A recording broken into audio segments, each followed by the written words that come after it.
Entrepreneurship and Innovation Institute has the honor of hosting the annual Sheth Lecture on Social Entrepreneurship, which was established in 2019 through an endowment by Dr. Jag Sheth and his wife Madhu Sheth.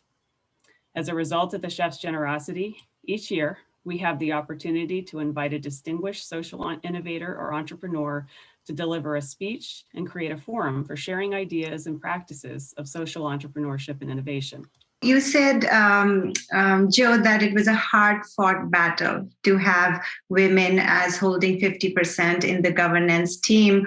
What worked? How did you win the battle? It was a battle because the worst situation was that it is the women who did not want to be participants initially. They said the men have governed this village. They have been the people who have managed everything so far.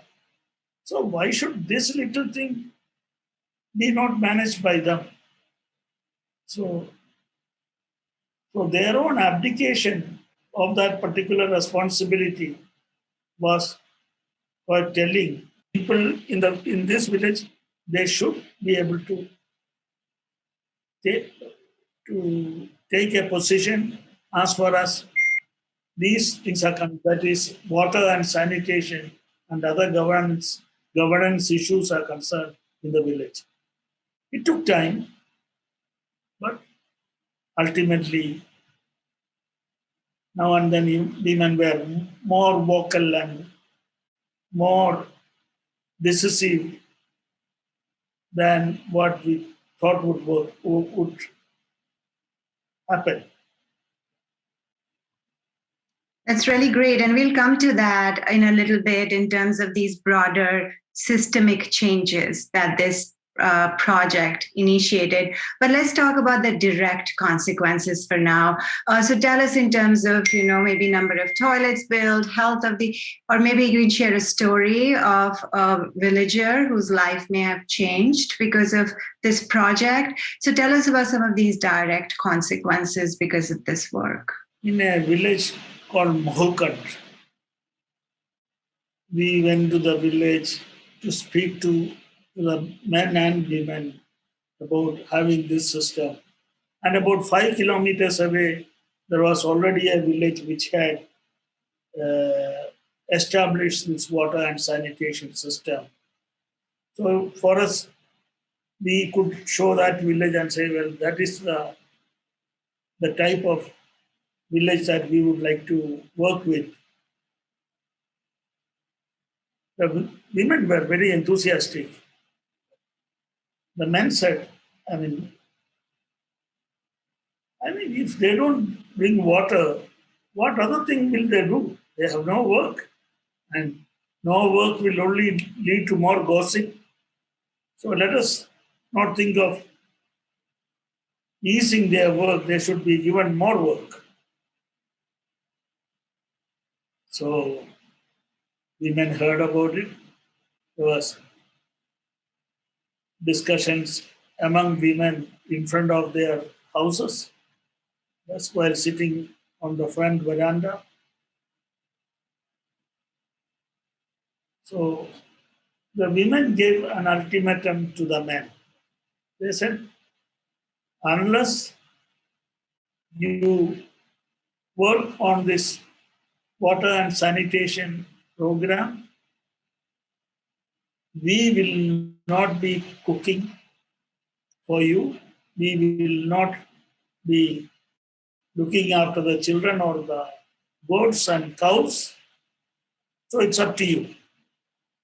So initially the men thought, well, this is only a false threat. Where are they going without cooking for us? The women did not participate in the activities, and which was also the participation of women was essential. So then men joked, okay, we can now go out and eat. We don't need to come home to eat. But by the second day, things became quite difficult for the men. And they requested the women, and there was a big celebration, not only in this village, but in the villages close by. This is one where a very striking uh,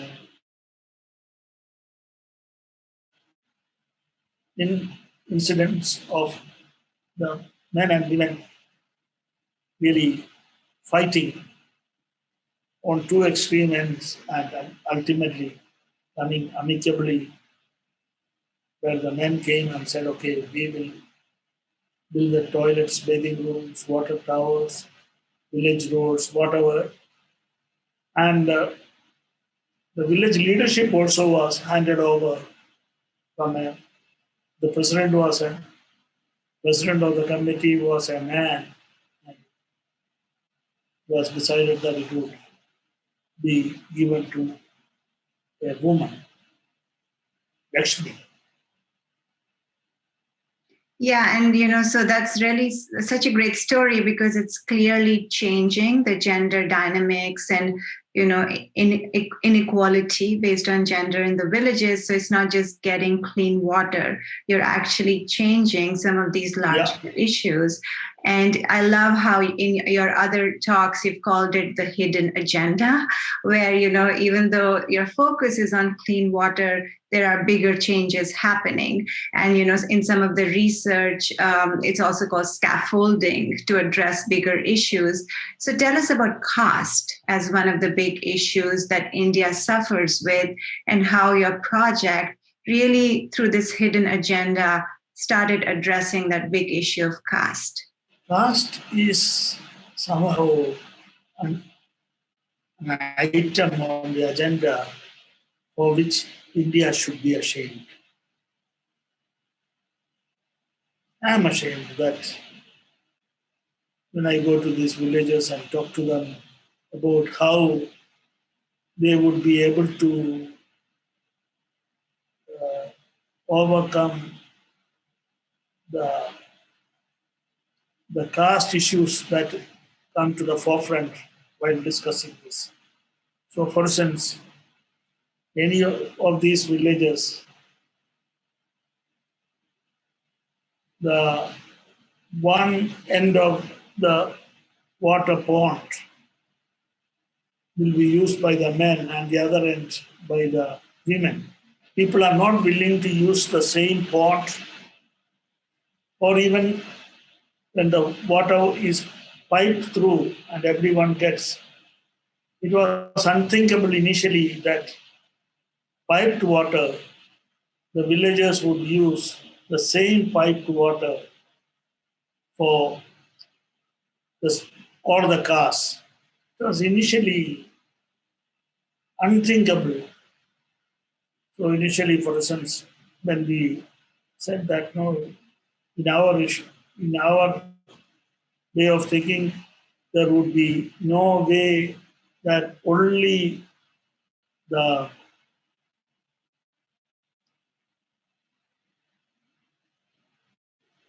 only one caste would use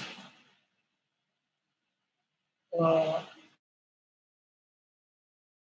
water, and there would be a separate water tower for others. They could not imagine that they would be using the same water,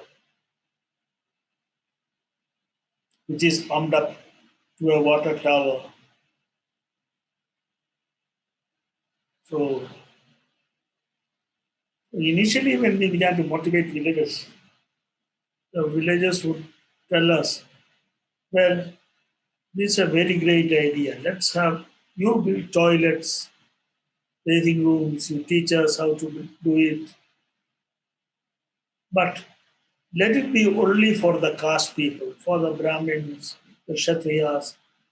But this, let it not be for the outcasts, the untouchables. They're dirty fellows. They don't need it. So, yeah, it was quite shocking.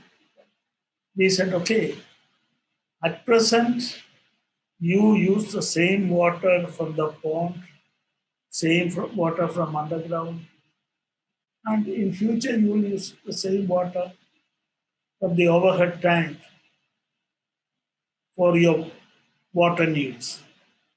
Now you eat, you drink everyone's shit. But in future, when you have your toilets and bathing rooms, you will drink. I mean, but the others won't be having this particular facilities. You will be drinking their shit, but they won't be drinking your shit.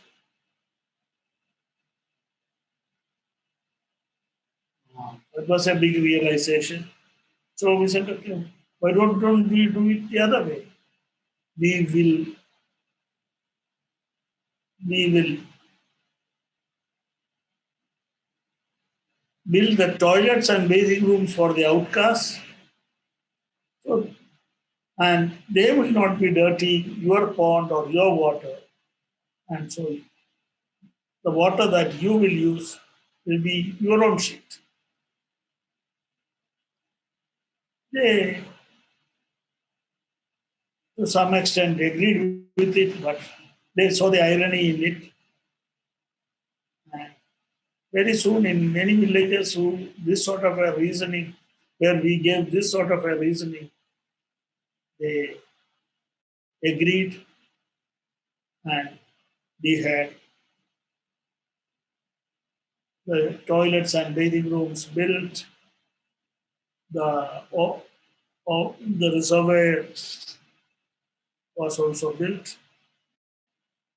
and things went. And as success came by the way we implemented this, and our emphasis was on women taking on the responsibility. To a great extent, success was because of this strategic thing. Yeah, well, thank you for sharing that because, I think understanding just how entrenched the caste system is in India could be hard, for our audience and outsiders, but it's really a big, grand challenge that India sort of suffers from. And what I really find fascinating in what you described just now is that you were not directly telling them that, hey, let's bridge the these differences of caste. You were actually saying you will not get clean water, and really going from that perspective and in turn solving some of these caste issues. So I just think that was done so brilliantly, and it seemed to have worked, right? Yeah. Mm-hmm. So I do have a couple more, one or two more questions for you, Joe. But before I do that, I just want to acknowledge that you have two questions from the audience that I want to pick up before I move any further ahead. So Sanjeev Paudel is asking us, he's congratulating you on the great work that you're doing. And he's asking, is Gram Vikas considering green economy growth and recovery in this COVID-19 situation? We are working on COVID-19 issues. We are working with the government, civil society organizations. Yeah, but it is a huge task. Yes, we can contribute our few drops into that bucket.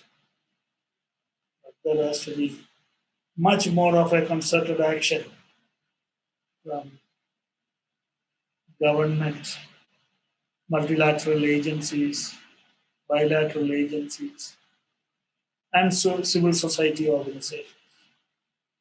Yes, we are very aware and we are working on those issues. Thank you for that. And then I think it's Michaela. I apologize if I'm not saying your name correctly. So Michaela asks, what does a typical day look like for you? So what does your typical day look like? I know you've stepped down from leadership of Gram Vikas, so you must be doing other bigger, broader projects. So what does a day look like for you these days? Yeah, I get up as usual. But for my typical day is to concentrate on the activities with regard to 4 tribal development schools that I had promoted while I was heading Gram Vikas. So these schools are my main uh, my main botherations at this time. So it is these are 95% of the children are indigenous. They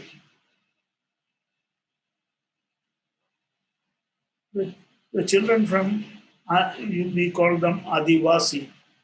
It means Adivasi means the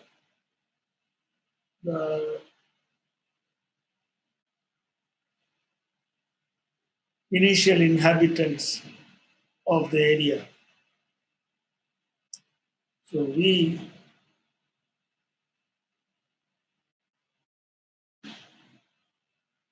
because most of these children have not gone to school. So and they live far away from any connectivity, whether it is physical, whether it is electronic, so these are children who, but for these schools, would not at all get educated, would get a chance to attend school. I spent a lot of my time, these are quite far away, but I spent quite a lot of my time in working with the teachers and others in the school. So that's something which I do. I also mentor some Gram Vikas guys if they are up to any mentoring and they want it. Well, and I know for this event, you did travel from the villages that you've been working in to, your office here. And even with the technology difficulties, we are so grateful that we were able to speak with you and you made this trip. And I just want to extend my heartfelt thanks again for all the wonderful work that you're doing, Joe. And we're just so grateful to hear more about it today. Thank you. I'm very happy that I have been asked to come for this, speak to this audience.